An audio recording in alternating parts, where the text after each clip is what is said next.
Welcome into Emerald and Lilywhite. It is episode 19. Coming off another win, if you're counting at home, that's 5 on the bounce. Tottenham went to Budapest, overcame Ferencvaros, we'll say, 2-1, well-fought battle. I think the most interesting thing to talk about is going to be the lineup. We're going to get to that right. Before we do, I want to introduce my co-host. As always, with me here, Max at Going Limbs. Max, what's up, man? Not much. Just super excited about debuts for Mikey Moore and Will Lancashire together. Start their first starts, both of them for Tottenham, and it's a day that we've talked about for a long time at this point, especially for Mikey. It's awesome to see those two together get that kicked off. So, yeah, you just love to see it. No doubt. Yeah, fantastic. And I think there had, the question had been asked by many people, could Mikey Moore start in this match? If I'm not mistaken, you and I asked the question if there was a world where Moore, Werner, and Lancashire started in this match for fitness sake, schedule pile up, whatever we want to call it, right? And it happened. I was really, really happy to see Ange Postecoglou make that decision.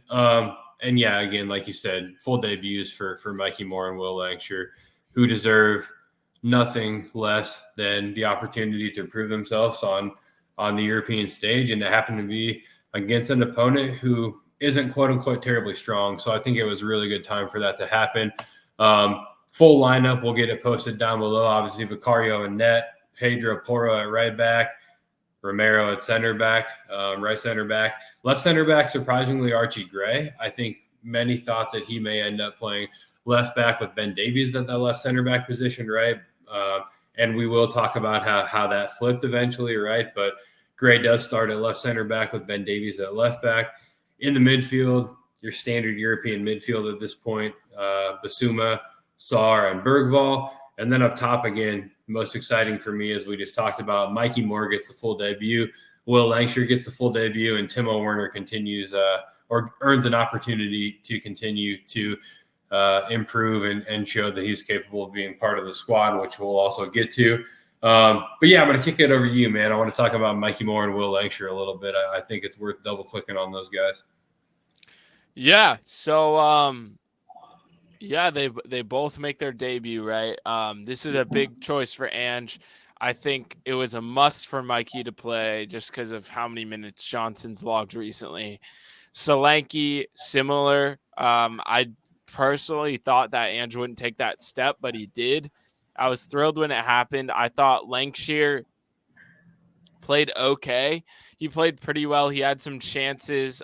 Maybe could have converted one or two of those, but overall really promising for Will, and I expect him to make a lot more appearances in the Europa League as the competition goes on. As for Mikey, he was fantastic. Yeah. He was kind of everything that we thought he would be, and everything that I've been saying on the pod, like how dynamic he is. And he obviously has some flaws. He's only 17. Off the ball, could work on that. But when he's on the ball, he's absolutely brilliant. And I thought it was our best attacker, if I'm being 100% honest, and one of our best players in the match. And it just further justifies the fact that he should be playing over Timo Werner, whether it be in this competition or in the Premier League. At this point, we've seen it. We've seen them play against the same team. We've seen Timo rob Mikey Moore of a beautiful assist. And I just don't know what else the coaching staff needs to see. I know I've seen enough, and I've been banging this drum for months now, but it's pretty clear to me that Mikey Moore is our third choice, our third string winger after Sonny and Johnson. And it is also clear to me that this guy is going to take over England at some point. Yeah, he's incredible. I agree with you. He's fantastic. Just comfortable and slotted right in. Again, in a full debut in Europe, right? A lot of pressure on you. You're playing in a different country where, again, at this point, you haven't played a ton of football outside of England. Of course, international duty, he's got loads of that. But at club level, he's played all of his ball inside the country. So yeah, he stepped up and did really well. I do think that Timo probably gets himself in on goal better than Mikey, but he's not I agree. finishing.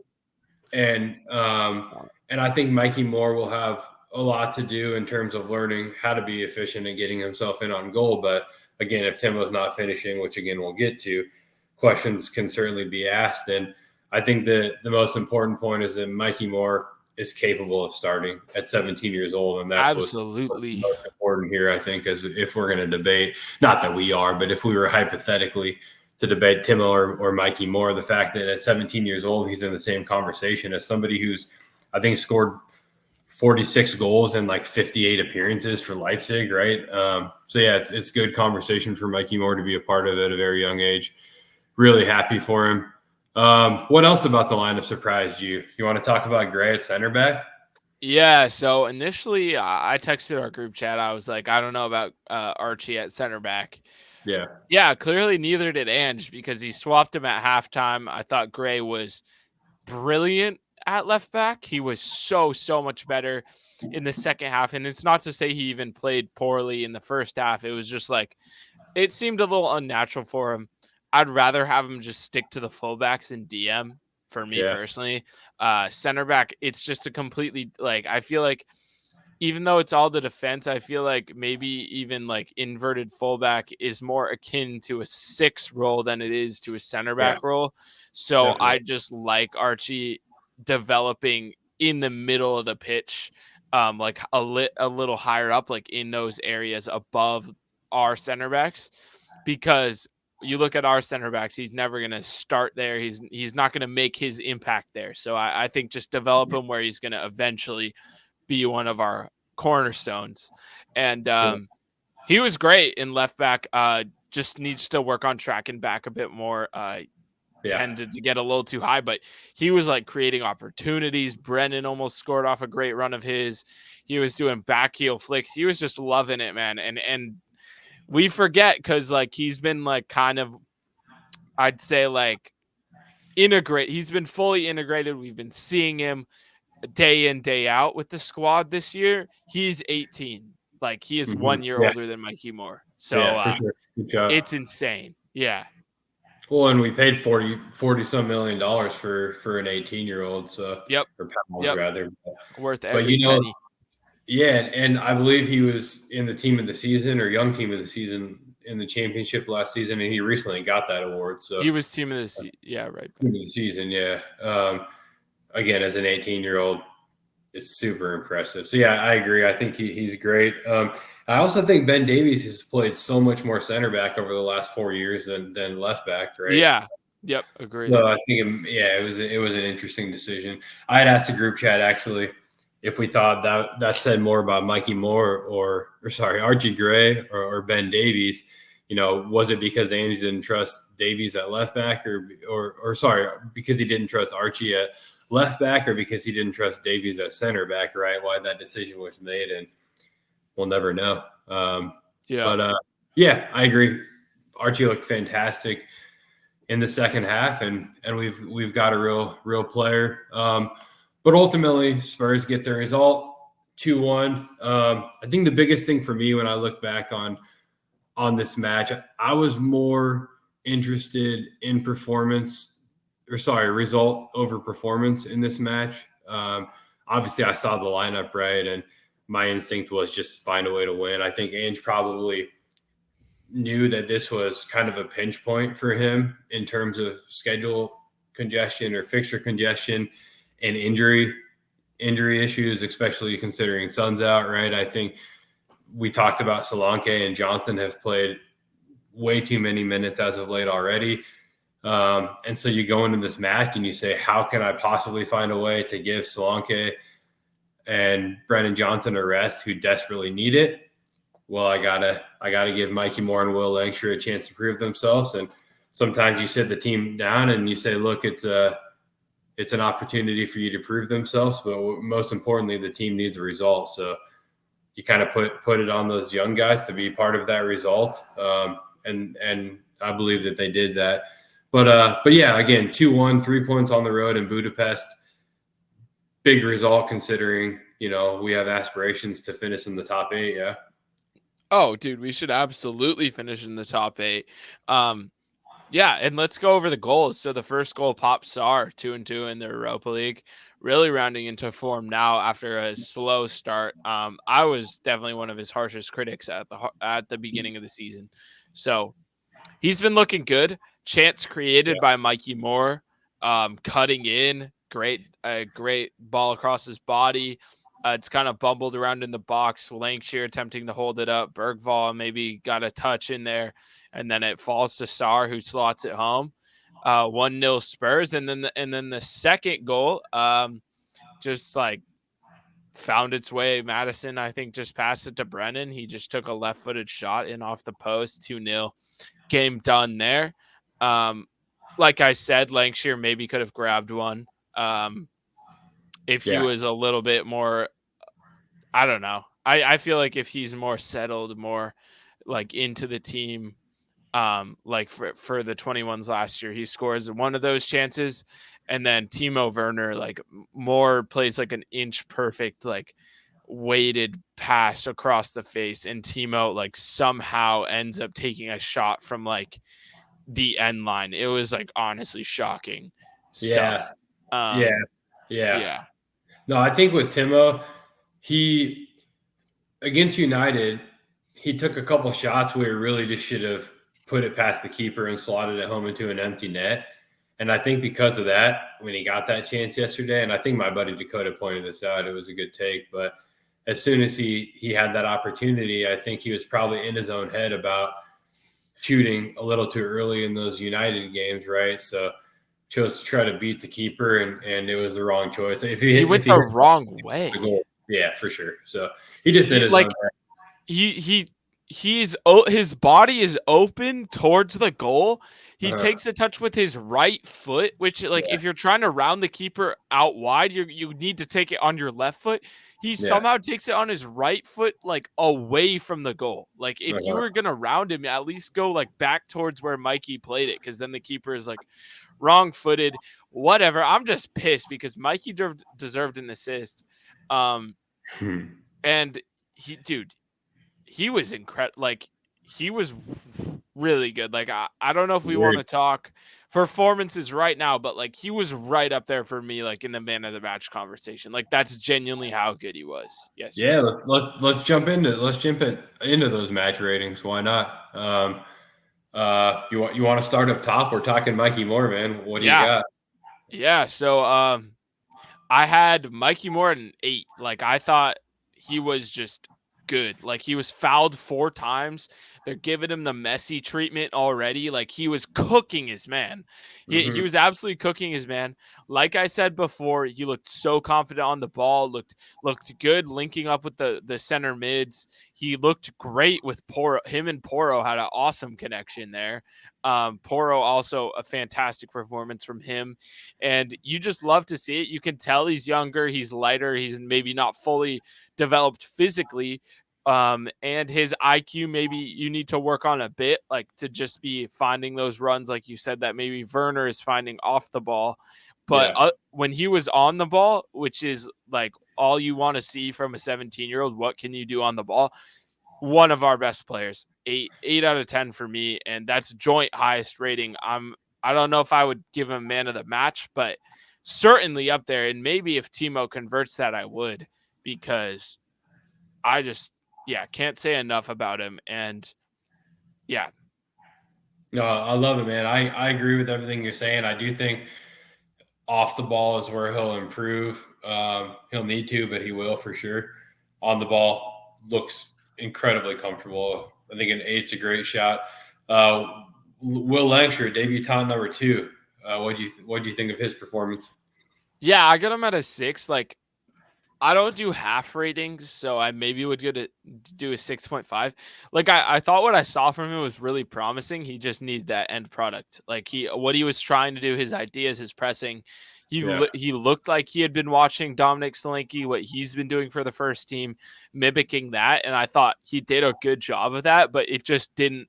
He didn't put it all together in this first game, and obviously it's his first minutes ever for Tottenham. Yeah. So you can't blame him too much. I was really happy with his performance, but I'm not going to come out here and say it was like above average. I thought he was good. He was okay. He was average for me, but for a 19-year-old, that's kind of what you want. And we got the win. So for a bit of a risk in playing him, I thought he did what kind of what I expected. Yeah, for sure. And I think as a teenager, not 17-year-old, but as a teenager, debutant, striker, first Spurs in Europe, you're either going to score a goal or you're not. And that's really all it's going to be, right? Because I don't think what I mean by that is you're not going to have enough experience to make an impact outside of scoring a goal as a young striker, right? A guy like Solanke, much different story, but for a young Will Lancashire, it was either score a goal or have a quiet game, and kind of the latter. But his press was good. That ball off of his shoulder, I know, is the one that you've alluded to. Is the one he should have finished probably. And there was another one when Porro like fizzed one, it hit the post. But like Will, like if he was on the back post, that's an easy goal for him. Yeah. Okay. Yeah, I don't know if I remember that. Like Porro cut in like lefty, he kind of crossed it, and it ended up hitting the far post. And Will was like he slid in just after the ball had gone through. So yeah, got it. Yeah. So maybe a couple opportunities, but again, those will come. I was really happy for him, and ultimately, he was part of a result that got his team through a pinch. So happy for Will Lancashire. Timo, what do you got? I got a 5. Just like, the chance is just brutal. I thought he started fairly well. That Lancashire missed header was just a product of some good play from Timo on the wing. Other than that, like he kind of just got outshone by Mikey. Like I don't know. I just thought it was like a pretty average performance, and then like you throw in that miss, and it's like, bro, like you have to do something with that. Like it's just how many opportunities is he going to miss like at this point? Yeah. And on that note, maybe my question is how long does he have, to figure out how to take these opportunities before time's up? It seems like he has infinite time. It sounds like 6 weeks till Odeberg gets back. Like he has 6 weeks. Fair. And then we're never seeing him again. Yeah. Out of necessity. And Yang comes in, we know. So Yang comes in, get another guy in, and boom, Timo cancel a loan and never have to see him again. Fair enough. It is a loan too. Good call. Leipzig looks pretty good right now too. So, anyways, I agree. Not a great performance from him. Midfield, what do you got for Bergvall? Real quick before I do midfield, Brennan Johnson scored. He's an attacker. Thank you. Let's talk subs. He was really good. He was really good again. Not just the goal. He fizzed the ball in. Say it quietly. I think Mikey Moore should have been on the end of that one for his first Spurs goal, but off ball movement, like we said, not quite there. Bren, really positive again, put the game away. Give him an 8 out of 10. One of our better players when he came on, for sure. And he's just flying 5 and 5 for the boy. And can he make it 6 and 6 going into the international break? So shout out to Bren. And then moving on to the midfield, Bergvall, just a 6. He just continues to not be quite like. There's just something missing. Like he's just, I don't know if it's a confidence thing. It's just not what we saw in preseason. Even against Coventry, I thought he was a lot better, more positive. Seems like he's just forcing stuff. Not a bad performance by any means. Obviously, started in the midfield, played the majority of the game. We got the result. But, I had high expectations for him. And right now, I guess he's not meeting those. But again, he's 18 as well. We're all patient. Like, no one's saying, like, oh, Lucas Bergvall isn't good. I think he's getting used to it. And then I think, like, the pulling off last week because the red card didn't help his confidence. And I think he's just trying to get back into the swing of things a little bit. Hopefully he can reset with Sweden and then get back to it. Yeah, for sure. I mean, great opportunity for him to go make an impact for his country. I can only imagine going and playing with your national team in these breaks is somewhat calming. You're around people who speak the same language, eating the same Yep. food as you, just kind of settle back in. So I agree, it'd be good for him. I do think he's probably putting a ton of pressure on himself too. Obviously, the Agree. whole Spurs Barcelona saga of it all, your name's up in lights for the entire world to see as a teenager, right?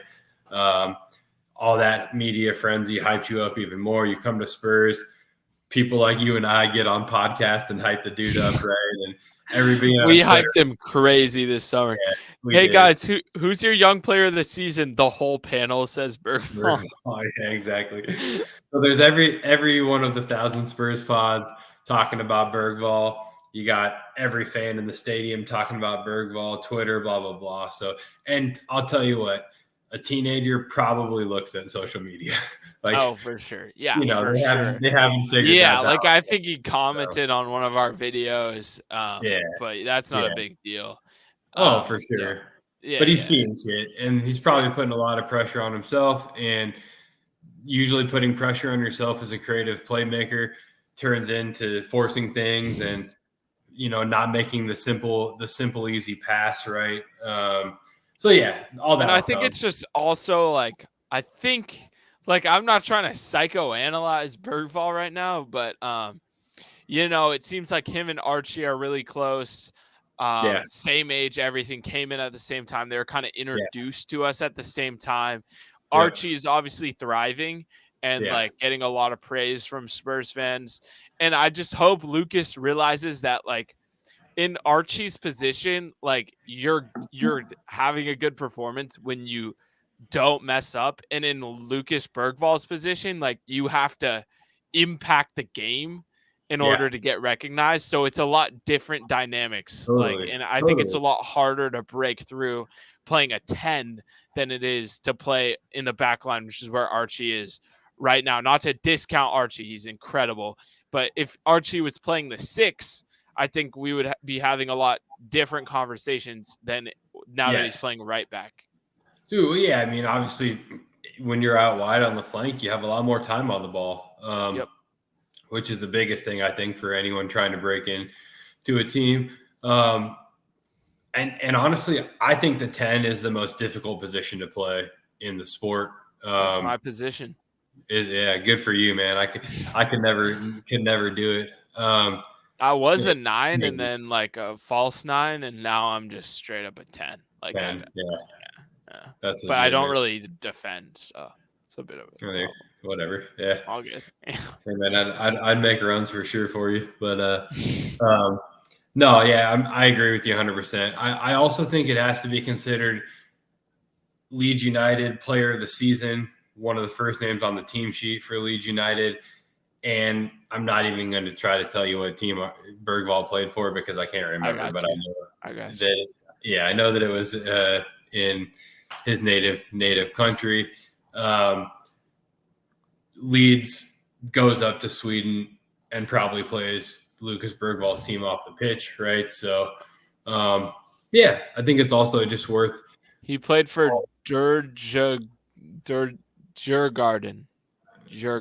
Garden. Yeah, thank you. Yep. Thank you. I'll never be able to pronounce it correctly, but yeah, Leeds goes up to George Garden and plays them off the park, in my opinion. And Archie Gray's just coming from a higher level of football than Lucas Bergvall, but it doesn't mean that he's not as talented. And I expect big And things from he's Bergvall. he's English and like Yeah, he's home. he's yeah, it's London. Like I'm sure he's been there hundreds of times in his life before coming to Tottenham. And yeah, Lucas first time probably in England. He has Decky, which is good. Mm-hmm. And they're now playing same position, which is even better. I hope Decky can kind of be that mentor.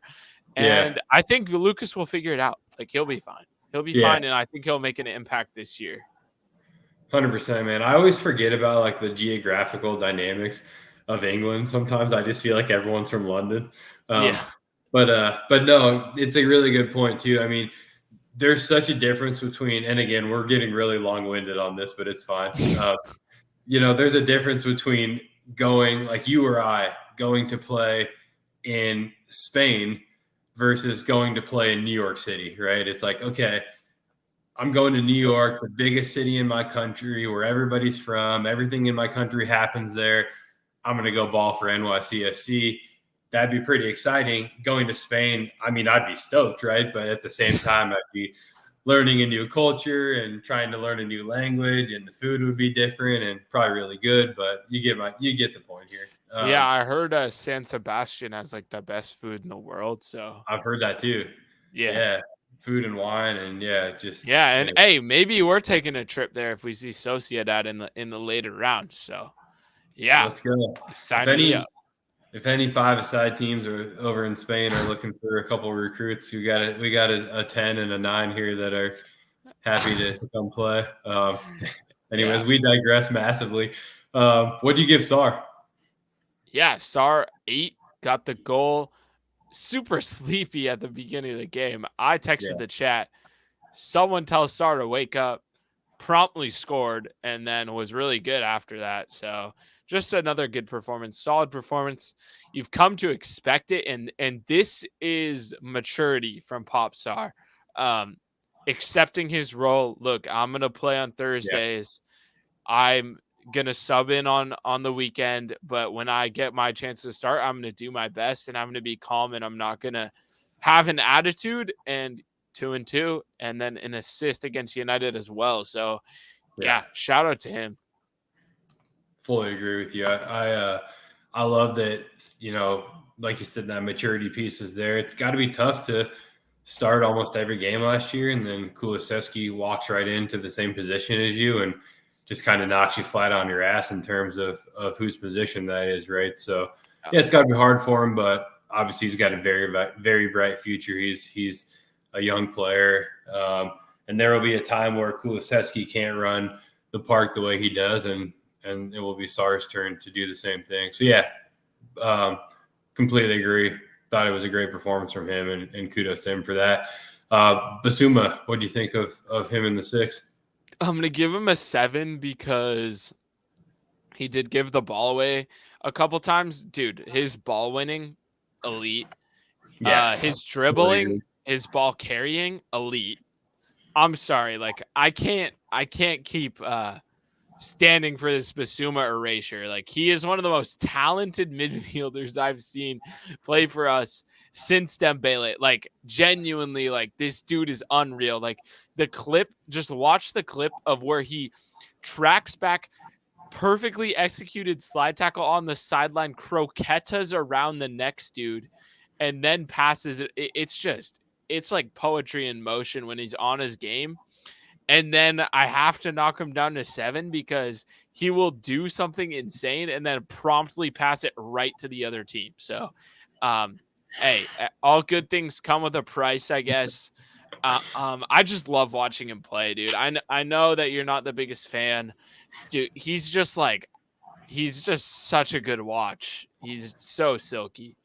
Don't get, I agree with everything you're saying as far as what he does really well and what he can work on. There's definitely a player in there. He's incredibly technical, and he's also capable of getting involved in the goals too, which we haven't seen it this year, and I don't expect to see much of that, right? But he's really a box-to-box midfielder. Smashed a goal against Everton. He did. That was a sick goal too. Mm-hmm. It was actually a goal. This is the erasure. This is the erasure I'm talking about. All right, I'll give Basuma some credit. He can ball. In a way, like he reminds me of just like a more well-rounded version of Tanguy. I think I see like technical comparisons. Yeah, I can see that. Technical comparisons. I think he's just way better defender though. Exactly. Yeah. Exactly. And I think Tonguy's better going forward, or like when he for sure is like able. But yeah. I know Tanguy, man. I wish him all the best. When he's able to play, but which is exactly. not often. Yeah. But here's the thing about Basuma. Like, we can move on because I don't know how many times we've had the Bentancur versus Basuma debate on this show. It's like every show. Because they're both balling. But here's the bottom line that I think, like, Basuma is a game changer. Like if we had a game, like a semifinal, a final, and we wanted like to really go for it, like he's my guy. Like I'm putting him, because if he's playing well, like we're gonna win the game. Like he is genuinely a game-changing player. That's not what Bentancur is. He's a safer play. So if you want to rely on your attackers and you think Matters and Kulu, that's all you need to win that game. But if we're playing like City or someone, or not City, but if we're playing Liverpool in an FA Cup final, like I just want, like, as much as it's risky to play him, like he could genuinely run the game and win us like a trophy potentially. He's like an X factor for us. No, I agree with that. Like you said, Bentancur is a little bit safer, and I do think Bentancur is much better at letting. No, I don't want to say much better, but is the better option in terms of giving Madison and Kulusevski the chance to kind of run the show, right? I do think he just protects them and the back line both a little bit more efficiently. But I agree, Basuma has the capability to impact the game in a way that Bentancur isn't going to. So and that's a great comparison. I think we've got two really talented, strong sixes who offer a little bit of a differentiation and variation in what they're going to bring to a match, and can't ask for anything more than that. And then while we're in the midfield, obviously Dejan Kulusevski comes on. What'd you make of him coming on? Yeah, I had him as a 6. Like he didn't really do much. I had Madison same. Like he got an assist, but it was like a poverty assist. Like that was all Brennan. So yeah, they kind of came on. They, I guess, saw the game out, but I don't know. I was hoping for maybe a little bit more from them, just like creatively, because I thought that team was really poor in the back. So I think that's all for subs in the midfield, if I'm not mistaken. Okay. All right, well, let's move to the back line then. Started with Archie Gray. We've talked a lot about him today. What'd you give him? I gave him a 7. I like I said, super good second half. Maybe not as good in the first. Just a good performance overall. Wanted to give him an 8, but I just thought he needs to like track back more. It seems like the left back position is always kind of the one that's not tracking back, and it's super obvious when we don't have Mickey Van de Ven back there. So, but obviously played really well. Yeah, no doubt. No Mickey Van de Ven, obviously Ben Davies, and the Davies Gray ratings maybe have an asterisk in the sense that they both played 2 different positions each half, right? But what'd you make of Davies and his performance? He was fine, just standard Ben Davies performance. 6. Yep. He was Ben Davies. Yeah. One of my best friends. Shout out to Todd Cascio. He always says Ben Davies is Mr. 6.5. Like you can guarantee that he'll put up a 6.5. Won't be any better, won't be any worse, but he's a steady Eddie that'll come in and do a job. So Ben Davies was very Ben Davies. I agree with that wholeheartedly. Christian Romero, probably the heaviest hitter that gets a start in this match, right? And that's only because Radu Dragusin was not able to play. And he did captain the side. What'd you make of Romero? Really good. 7, could be an 8. I just didn't really notice him again. That's a good thing. He's class, man. Like, what more can we say about him? Great performance. Amazing. And he's full of energy. He's played a ton of minutes. Again, would have been nice to have Radu in this match. We don't need to look backwards. Christian Romero was amazing, and just very happy that he plays for Spurs. Long may it continue. Pedro Porro, what do you think of Pedro? Yeah, he was my man of the match, actually. 8 out of 10 is what I'm giving him, but I just got to say that, like, when you watch that game, it was so obvious that he was so much better than the other team. Like, it's very rare when I watch a match and I'm like, this one player is so much better than everyone else right now, and it was Pedro Porro yesterday. Agreed. Playmaking, defensively, he was getting on the ball a lot, and he was just cooking. Like it was a comprehensive performance from Porro that I think he's flown under the radar this season somehow again. This dude has been our most Incredible. consistent player for about a year and a half now. So shout out, big ups to him for sure. He is thriving in the system. He is honestly And the tailor-made. Spain call up. Shout out to him for Oh, the he Spain did. call He up. did. Yes. Good. He deserves it, man.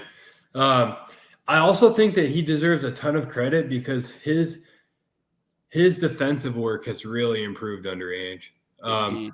So not only is he tailor-made for the system offensively, especially in transition, like his ability to play just really sharp balls in behind the line is going to continue to make an impact for this squad. But yeah, his defensive work has really improved under Ange, and he's really bought into this team. He's as crazy as it sounds because you've got guys like Romero and Van de Ven and Kulusevski and Brennan Johnson right now, but I think Pedro Porro is untouchable when it comes to his position, right? And I was going to say maybe more than anyone else, but fortunately there's a list of guys who are untouchable right now, but Pedro Porro is absolutely untouchable. And no disrespect to anyone else who's capable of playing that position, but if Pedro Porro is fit, he has to play every single time, in my opinion. He's been great. So, yeah, man of the match, I wouldn't disagree with you. And then Vicario rounded out. What'd you think of the number one? Solid 7. Yeah. He should play every game. Yep, no doubt. He's the keeper, and he should be able to play every game. Yep, no doubt. Yeah. Still, my favorite thing is the Vicario, Porro, Romero trio of guys just absolutely bigging themselves up at every opportunity. They're always just super hyped, man, and I love it. Cool. Yeah, ratings. Think again, a lot of people would agree with you that Pedro Porro is up there for man of the match, and I love the Mikey Moore 8. I really think he was fantastic and made a real impact at a young age in his full debut. So stoked for Mikey Moore.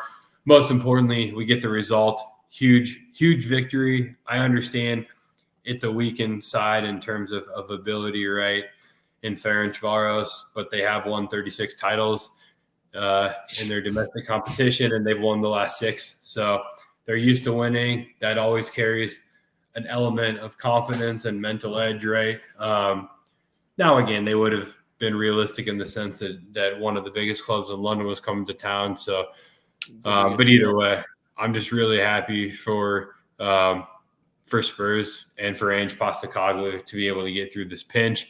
And again, 5 wins on the bounce, 5-5 for my boy Brennan Johnson, who, as you said, is flying.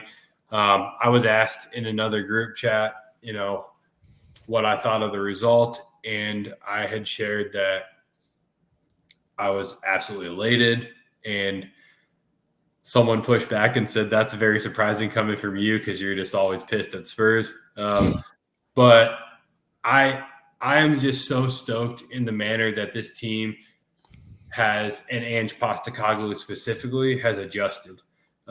When we look at those first 4 matches, it just wasn't clicking. The opportunities were not coming, and we had a ton of the ball but couldn't make anything of it. And we've talked about it, but the Kulusevski-Madison tweak, allowing them or affording them space to operate in a little bit more of a roaming sense, getting those wingers into those inside channels, I think has made a huge difference. And then Solanke getting caught up to speed with the press has been a huge impact add too, right? That press allows us to transition so well, but all I'm really saying is Ange figured out that the personnel who was available and the manner in which they were playing and playing well, we should say, meant that it was maybe time to tweak a little bit and focus more on the transition game than the possession game. And I think it's really paid off. Again, 5-5. And I had said, I can't remember the last time Spurs had won 5 in a row. And my friend Dakota amply reminded me that we had done it under Jose, and then he was sacked 4 games later. So let's hope that that does not happen in this sense, right? But 5-5. any football fan, when your team's won 5 on the bounce, you should be extremely happy and have nothing to complain about, right? So I'm just stoked about this. Absolutely. Yeah. And yeah, people won't mention this, but I'm pretty sure all me, Chang, Keegan, and yourself, Leicester City match day 1 preview all wanted Kulisevsky and Madison to start together. So yeah, You know what we're talking about. It more evidence that the team watches Emerald and Lilywhite regularly. I mean, absolutely. I mean, how could they not? Like, we're clearly first to fix Ange's tactics every week. Hey, check should be in the mail, Daniel Levy. Just let Yeah, us know. Send it to Steve. Steve will get it. send it to the Wits End in Finney Ridge. Yeah. Word. Well, yeah, just again, super stoked for Spurs. Everybody's fine, and I couldn't be happier. Let's look ahead. We got Brighton on Sunday, 8:30 a.m. Pacific Standard Time. I'm going to say it again. Get your butts down to the Wits End or Cascades if you're able. Actually, we have a programming update, I think. Cascades is not hosting matches until 2025 now, but the Rainier Growlers, our former partners in the South Sound, will be hosting select matches. Stay tuned on the Seattle Spurs Facebook. I think Steve will get all that stuff, and then hopefully on the Twitter too, I assume. So just stay vigilant on social media to see when Rainier Growlers is hosting, because they're going to be our South Sound correspondent until the new year, I think. And then Cascades is going to pick it back up. But as always, the Wits, Europe, England, all the matches at the Wits in Finney Ridge.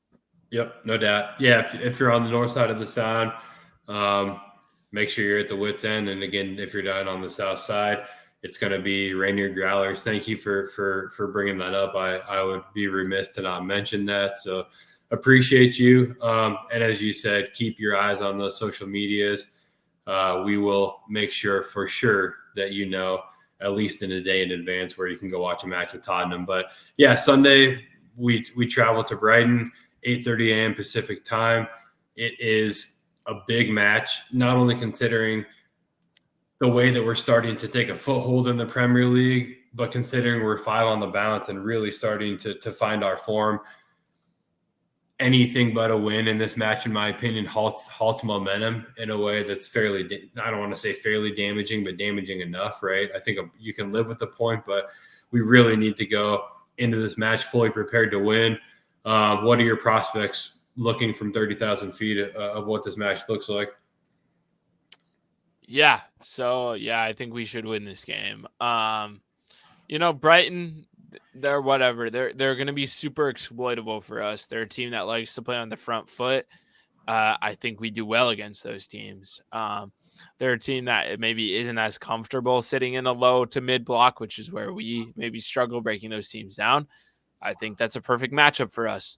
And honestly, they haven't been too impressive. They drew Forest, although Forest is having a good season. They just got absolutely smoked by Cole Palmer. Spurs should have no problem getting this done. We're going to play our strongest 11 going into the international break, and we should absolutely win and dominate. I think it's a good matchup. Completely agree with you. I think Brighton are going to set up in a way that allows us to, as we've talked about a lot, smoke them in the transition game. I really do. They're going to come play football, which anybody who has any sort of eye on the footballing world should know that if you want to come try to play football against James Postecoglou, it might not go very well. We're the ones who play football. Yeah, exactly. And I do really love that. I think it's worth stopping on for a second. It was the same way under Pochettino. We just came and we played our football and, try to beat us. We dare you. And now we've got the results to back up that swagger a little bit. So, yeah, like you said, we're the ones in football. And I think that, genuinely, Liverpool, City, maybe Bayern Munich, like those three like really play like a similar style to us, possession based, vertical, like city-esque, like Pep Guardiola like esque football in the world right now. And like those three teams are maybe teams I don't know about slot. Like obviously we will get to play them, but I know Company, Pep work closely together. Bayern is flying. Those teams, they could play our game and beat us at it. Any other team, I don't think they can play our game and beat us at it. I And if agree, Brighton are going to 100%. try and do that, they're going to get beat.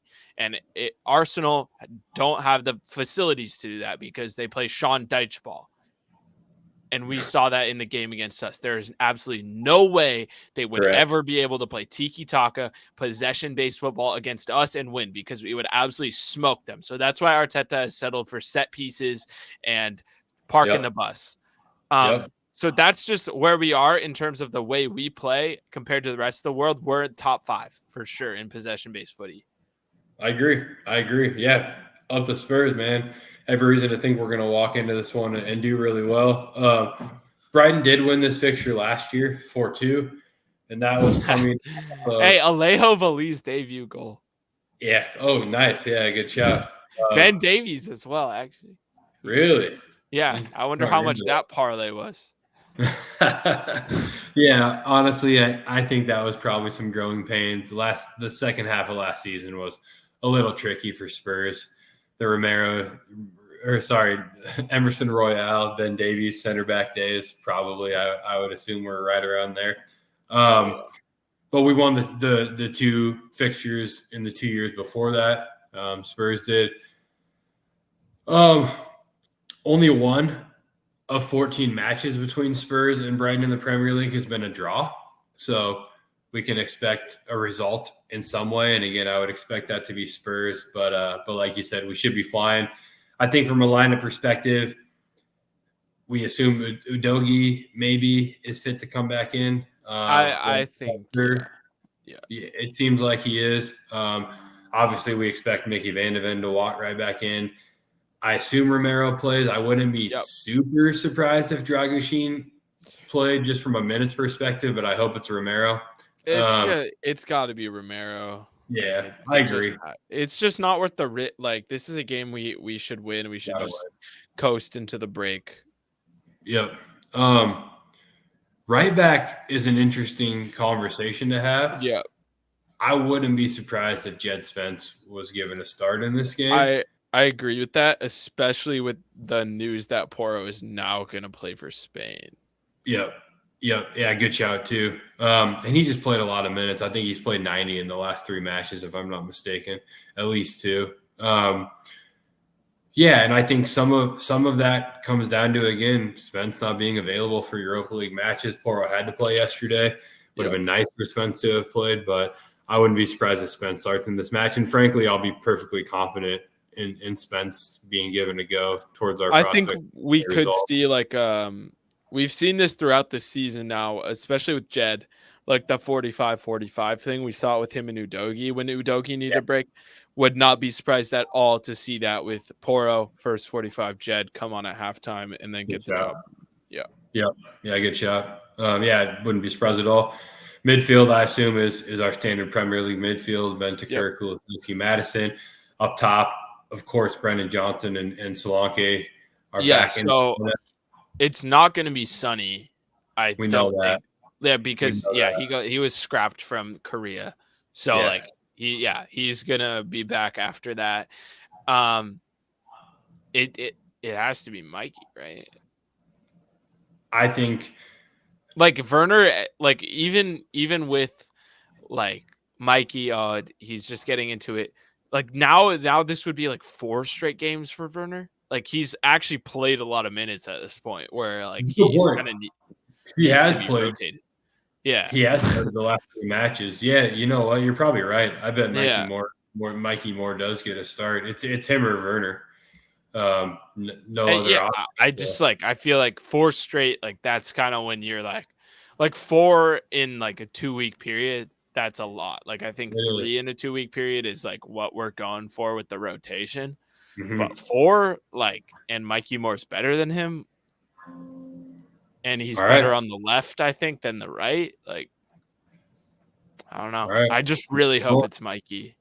Mikey Moore, let's go. But could we possibly see, I don't know if this would work, shift Brennan to the left, like maybe workshop like a Spencer Porro on the right? Like, I don't know. I know Porro in the past has played right a little bit, but I mean, I think both of them could do it. My yeah. concern is I'm not doing anything to disrupt Brennan Johnson at this point. That's a good point. That's a good point. Let him keep balling. I don't think Brennan's been great on the left historically either for us. Nah. He's just like, I feel like when you're going for the side that you want to cut in on, it's for more like technically skilled dribbling players. Yeah. Rather than like pacey players. Yeah, like an Odebear. Or like a Mikey Moore. Exactly. So, dude, Moore has to start. Like, it makes sense for him to start. He played better than Werner at the midweek. Yeah. I get protecting him, but, like, it's international break. Like, just play him. Yep. Let's go. Mikey Moore. I agree. Yeah, but I think the rest of the lineup probably picks itself, bar the Spence Porro conversation, right? But, yeah, I expect big things from Tottenham. I expect us to, again, walk into the Amex confident that we can win. I expect a big match from Kulusevski. I think he will continue his wonderful form. He has just been phenomenal. And anything you want to mention as far as folks we might see on the bench in this one? Yeah, I think it should be a fairly standard bench for us. Radu, Davies, Spence, if he's not starting one of those, will be on the bench. Basuma, Bergvall, Sarr, Gray, just the usual suspects. Lancashire probably as well. Yep. And then maybe, I don't know, we could, I think it'll just be like first teamers that we've seen throughout the season. I don't know about any academy boys for this one. Yeah, pretty standard. Word. All right, predictions. What do you got? I got 3-1. Give me a Dom Solanke brace, and I like Destiny to open his account this season. 3-1. All right, Brandon's streak ends. Bummer. Yeah, I forgot now. Yeah, no, you're good. I'm gonna go 4-1. I do think Brennan gets a goal. I think he goes for 6 and 6. Actually, I'm going to go nuts, and I'm going to say Brendan scores twice. I'm going to say Solanke as well. I think that's a very safe bet. And I'm going to say Mikey Moore bags. It's time. It's time. Goals across the front. I think big game from Kulusevski, big game from Madison. Expect a good 4-1 victory. Yeah, then let's jump into the Academy and the Loan Watch. First and foremost, the Academy Watch brought to you by the Wits End up in Finney Ridge. Anything you want to highlight for the listeners about what's going on down below? Yeah, so an absolutely insane Academy game commenced last week. Let me pull up the actual box score. It was against our U21s are playing in the Papa John's Trophy against Dagenham and Redbridge, which is a League 2 side, I believe. And they had a 5-5 game where our 21s were down 4-1, 2 goals from Jaden Williams, a goal from Rio Kirametin, a goal from Max Robson, shout out, and a goal from Yusuf Akamarich to come back from 4 goals down, and then they won on penalties. So shout out to those boys. Crazy. And then, so we got the this is kind of what I'm calling this episode is like the crown jewel of Academy Watch. Like, we've got 2 debuts from our Academy, 2 of our own, Will Lancashire and Mikey Moore. So I made a list about my rankings for the teenagers at Spurs right now after this. So I can kind of combine this with the Loan Watch, because before I do my list, I want to shout out Luka Vucekovic. Loan Watch, sponsored by Cascades and now Rainier Growlers as well. Welcome back to the Seattle Spurs fam. And Luka Vucekovic, 2 goals today from center back. He's got 4 on the season, a late equalizer for Westerlo. Alfie Devine played well in that game as well. He has been absolutely flying, and I don't say this lightly. This dude might be generational. Like, he's also been he dropped a crazy assist in another game where he literally looked like a 10 when he was carrying the ball. Like, I don't know what we're cooking, but this guy looks insane. So I'm going to start off my rankings with, at the top, Mikey Moore. What else do we need to say about him? 2 is Archie Gray. He's just been too good this season to ignore. 3, I got Vucevic, just because how insane he's been, and he's playing first team football in Belgium. Like, that's not a walkover of a league at all. Yep. 4, I got Bergvall, just because he's 18 and seems to be a baller and in the first team already. 5, Will Lancashire.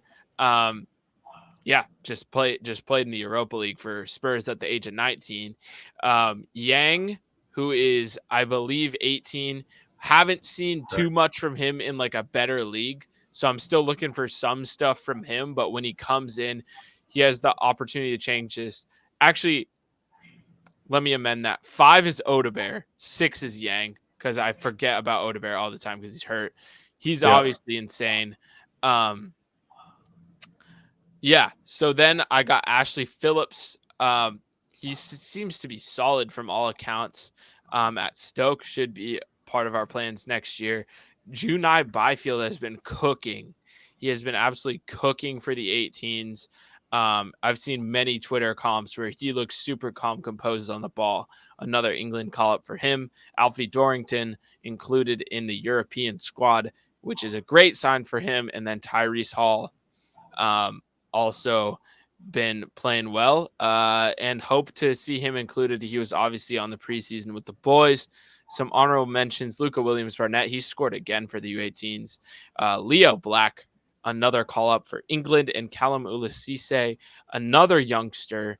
I think he's only 16, and he got an England call-up as well. So we've got the guys that we all know about, but those are some of the back end guys in my rankings that have really impressed me.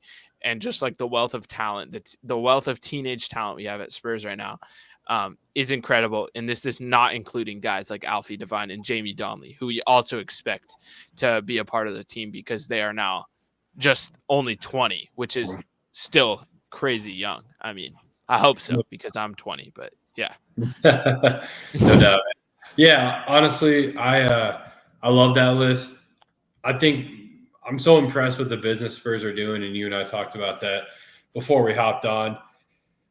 We are going after a very specific profile, not only in terms of age, right, but capability, and we're using a data-driven approach to do that. I think Levy probably looked back on some of past decisions. 35 million for Sissoko comes to mind, right? Of course, you want to lump in the 65 for Tanguy and the 50 for Gio and the 35 for Tessignon, right? And the 25 for Jack Clark. Thank you. Yeah. And you start to wonder,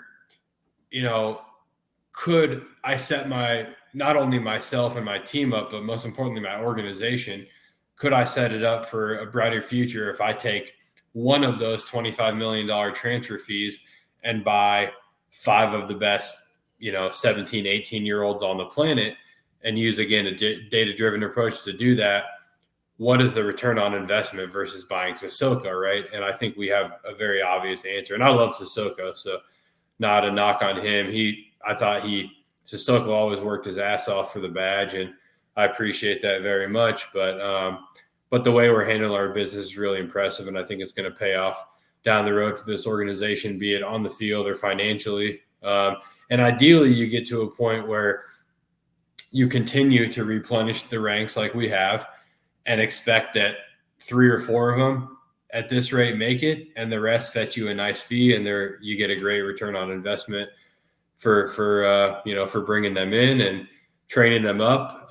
But having a healthy mix is really important because there is going to come a time where probably Mikey Moore, Bergvall, and Archie Gray are balling.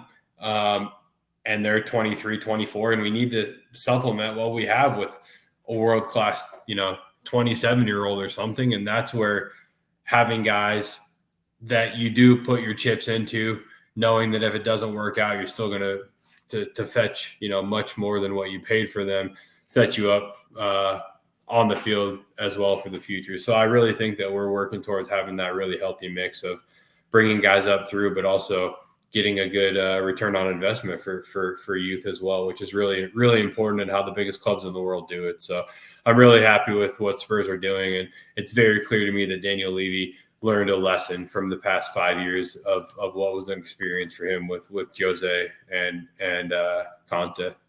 Yeah, it's generally like we're playing Football Manager. Like we're just going across the world, any country, South Korea, Sweden, Right.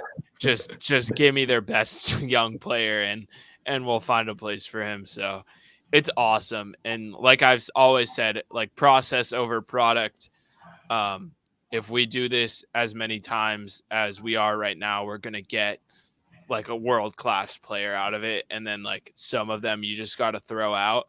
Alejo Veliz coming to mind, like maybe some other players like Ashley Phillips, if he didn't pan out, like it's not about the money. It's about like the process behind making that signing, and the process behind making those signings is going to pay off for us more times than it doesn't. So even if we do have some, just don't freak out about those, because like, look at what we've already got. Udogi, Sarr, Gray, Bergvall. Like those are all dudes exactly how we laid out, signed, loaned back, got them back, and now they're in the first team. And it's just going to keep happening like that. So Yeah, no doubt. Well said. I think that's going to do it for us over here at the Emerald and Lilywhite. Appreciate everybody who's hung out for the last hour. As always, please be sure to like and subscribe to the channel. We are the official YouTube channel of Seattle Spurs. We're here to represent Seattle Spurs and Tottenham across the great state of Washington, right? So, again, please continue to spread the word of Emerald and Lilywhite. We'd also love to have people on. We got a wonderful message last week, and we hope to continue to get messages from folks who are interested in hopping on. We will respond and get you on in due time, right? So we appreciate the interest. For myself, for Max, for Keegan, for Chang, for Steve, for everybody at Seattle Spurs, we appreciate the time. You can find us at @Lilywhite, @_Lilywhite on Instagram. You can find Seattle Spurs at Seattle Spurs on all social media platforms, including Facebook.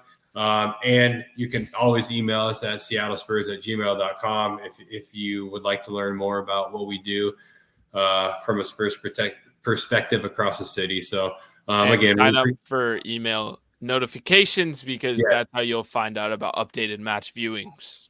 100%. Yeah, if you don't want to have to rely on catching that tweet when it comes out, please make sure to sign up for the email list. You will not be upset at that decision. Also get fun things like holiday party updates and bar updates outside of Spurs. You'll get all kinds of neat stuff. So again, make sure you sign up for that email list. Thanks, Max. But again, for everybody here at Emerald and Lilywhite, we appreciate your time. And as always, come on, you Spurs. Come on, you Spurs.